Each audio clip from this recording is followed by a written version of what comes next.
All right, it's a rainy day here in Chicago. That's okay. We're here on the Scavengers Elite channel. We'll take one last look at this failed cover, which I'm calling a failed cover. Again, the background doesn't look as good as I wanted it to.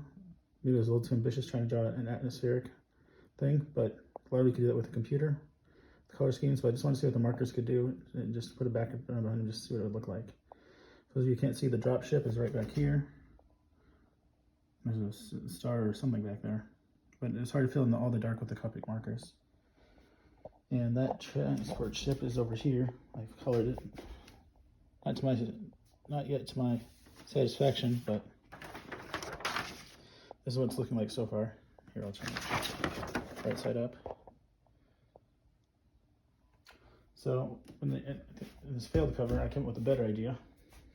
I'm going to not worry about stencils so much. So out with the old and with the improved. So this is already some ink thrown down on it. This is the ultimate idea for the cover. There we go. And there she is. There's Tech fighting a robot. More on that later. And that's Beast, Black Crusader behind him. I have they sketched out so they can be sequential covers. So I thought back to X-Men #1 a long time ago. For those of you, as well as me, that was a long time ago. 1991, I think. So here's my original sketch for the first cover. Here's issue 2, continuing the action here. We have Black Ninja and a cat, which I'll show you more in a minute. We have Tran and Tron united to perform their giant self. We have Alpha and Airstar and Stellar Inferno. And Psystar attacking this lady. We'll talk more about in a second. So you might notice these ships started to put in the background. Can't find them. So I started drawing some other stuff really quickly. Some quick sketches on the whiteboard. Since I've been a professor, I've done a lot more writing on the whiteboard lately. So the first thing I drew was, because I went back to the original Scavengers Elite Adventures and it says that the Earth is invaded. So that means Avenger had help.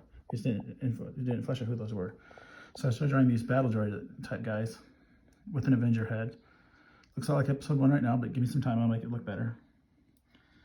And here is a jetpack trooper with double guns, a little more firepower.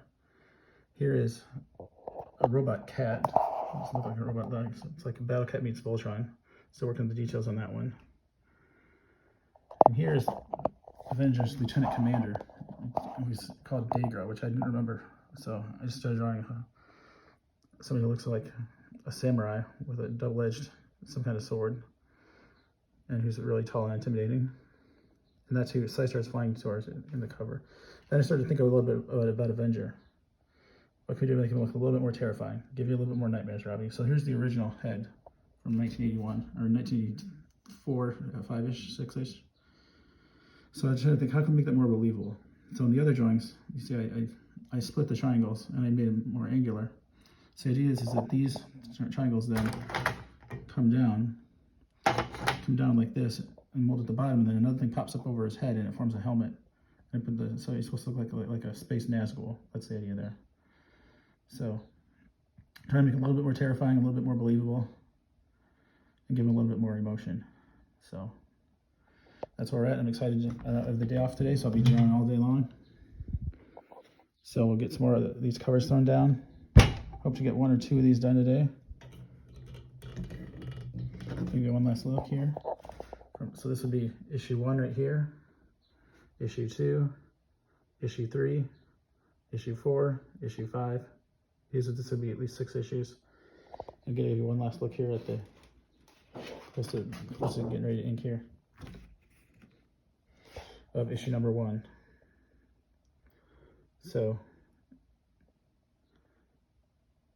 Ryan, you said you want pictures that tell a story, so this one's going to tell a hell of a story.